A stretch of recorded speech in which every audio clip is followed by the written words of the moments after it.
السلام علیکم ورحمۃ اللہ وبرکاتہ.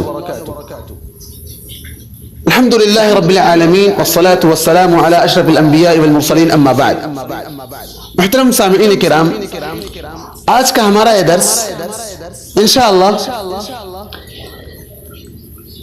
ایمان کے تیسرے رکن کے بارے میں ہوگا، اور وہ ہے اللہ تعالی کی جانب سے نازل کردہ کتابوں پر ایمان لانا. محترم سامعین کرام، اللہ تعالیٰ کی طرف سے نازل کردہ کتابوں پر ایمان لانا ایمان کا تیسرا رکن ہے. اور اگر کوئی شخص ایمان کے تیسرے رکن پر ایمان نہیں لاتا تو وہ کافر ہے اور اسلام سے خارج ہے. اس لیے اسلام میں اللہ سبحانہ و تعالیٰ نے واجب قرار دیا ہے انسان کے لیے کہ وہ اللہ تعالیٰ کی طرف سے نازل کردہ کتابوں پر ایمان لائے، جیسا کہ اللہ سبحانہ و تعالیٰ نے ارشاد فرمایا: یا ایھا الذین آمنوا آمنوا باللہ ورسولہ والکتاب الذی نزل علی رسولہ والکتاب الذی انزل من قبل ومن يكفر بالله وملائكته وكتبه ورسله واليوم الآخر فقد ضل ضلالا بعيدا. کہ ایمان والو، اللہ پر ایمان لاؤ، اس کے رسول پر ایمان لاؤ، اس کی کتاب پر ایمان لاؤ جو اس نے اپنے رسول پر نازل کیا، اور ان کتابوں پر ایمان لاؤ جو اس سے پہلے نازل کی گئی ہیں. جو شخص انکار کیا اللہ تعالیٰ پر ایمان لانے سے، اس کے فرشتوں پر ایمان لانے سے، اس کی کتابوں پر ایمان لانے سے، اس کے رسولوں پر ایمان لانے سے اور آخرت کے دن پر ایمان لانے سے، وہ بہت دور کی گمراہی میں جا گرا. محترم سامعین، یہ آیتیں ان آیات میں سے ہیں جن کے اندر اللہ سبحانہ و تعالیٰ نے ایمان کے تمام ارکان کو جمع کیا ہے. انہی میں سے ایک رکن اللہ تعالیٰ کی کتابوں پر ایمان لانا ہے.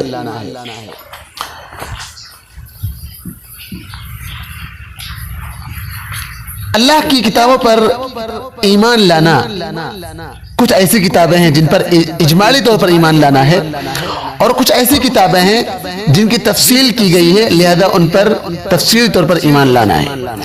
اس لیے کہ اللہ تعالیٰ کی طرف سے جو کتابیں نازل ہوئی ہیں، اللہ تعالیٰ نے تمام کتابوں کا تذکرہ نہیں کیا ہے، اور نہ ہی تمام کتابوں کی تفصیل بیان کی ہے سوائے بعض کتابوں کے.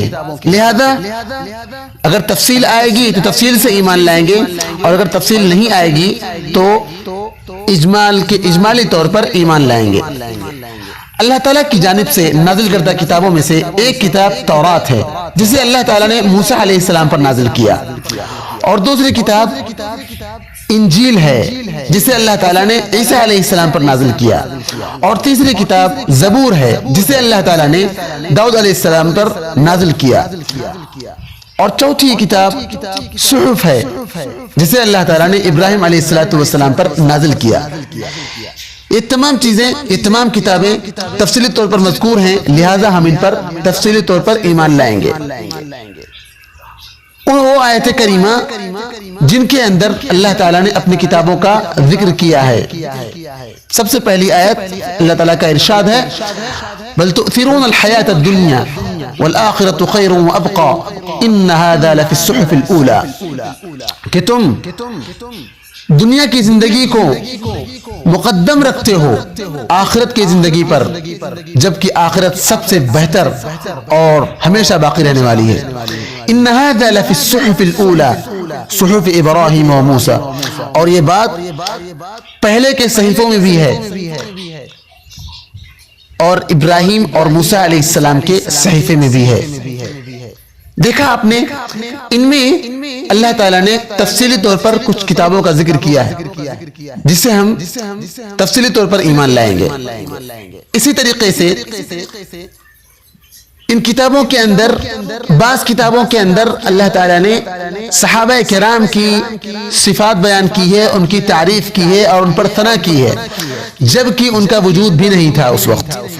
اللہ تعالیٰ ارشاد فرماتے ہیں سورہ محمد کے سورہ فتح کے اندر محمد الرسول اللہ والذین معه اشداء علی الكفار رحماء بینہم تراہم رکعا سجدا یبتغون فضلا من اللہ ورضوانا سیماہم فی وجوہہم من اثر السجود ذلك مثلهم في التوراة ومثلهم في الانجیل.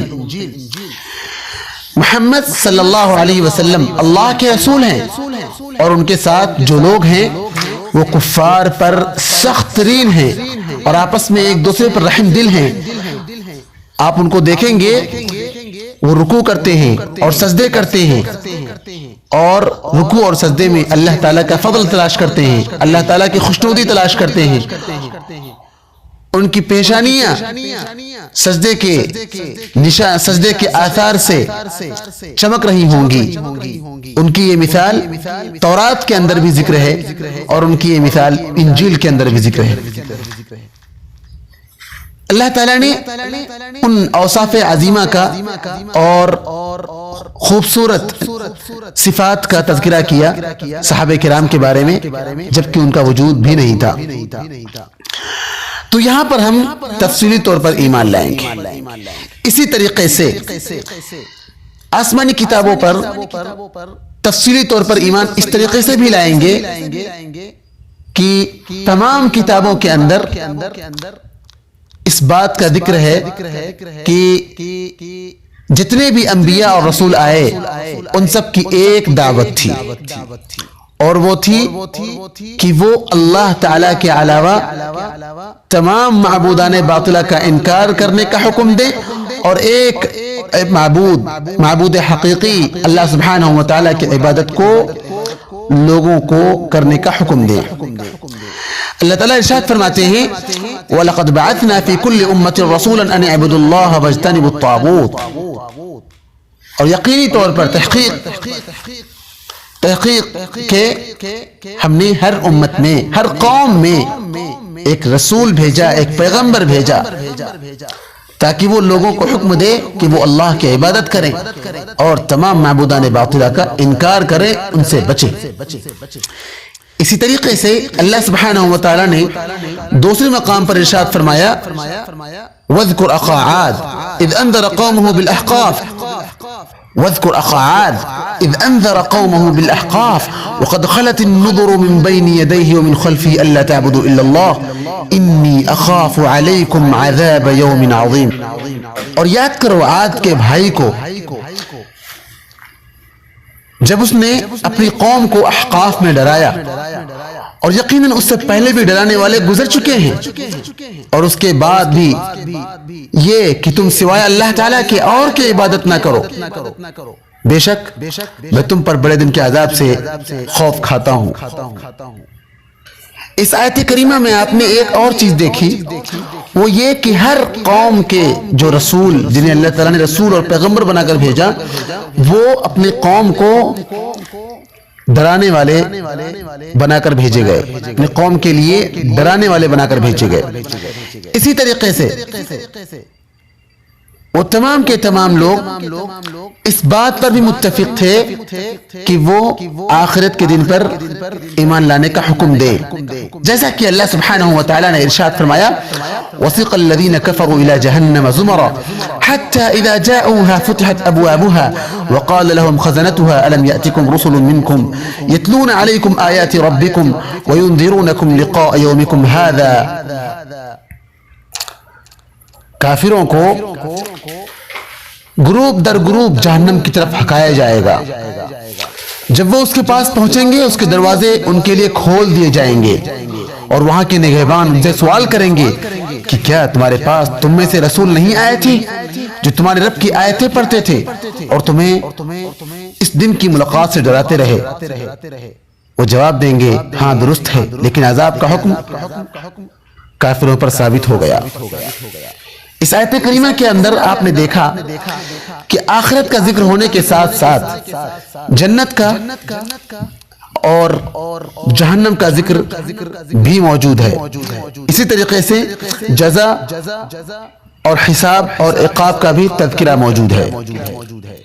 اسی طریقے سے ہمیں اللہ کی کتابوں پر اس طریقے سے ایمان لانا ہے کہ یہ تمام کی تمام باتیں اللہ تعالیٰ کی جانب سے نازل کی ہوئی ہیں جنہیں رسولوں نے امانت کے ساتھ واضح طور پر اپنی امت کے لوگوں کو پہنچا دیا ہے، جیسا کہ اللہ سبحانہ و تعالی نے ارشاد فرمایا وَمَا عَلَى الرَّسُولِ إِلَّا الْبَلَاغُ الْمُبِينُ، رسولوں پر صرف اور صرف اس کا پہنچا دینا ہے، جو اللہ تعالیٰ کا پیغام ہدایت پر اور کامیابی پر اور نیک بختی پر اور نجاح پر شامل ہے۔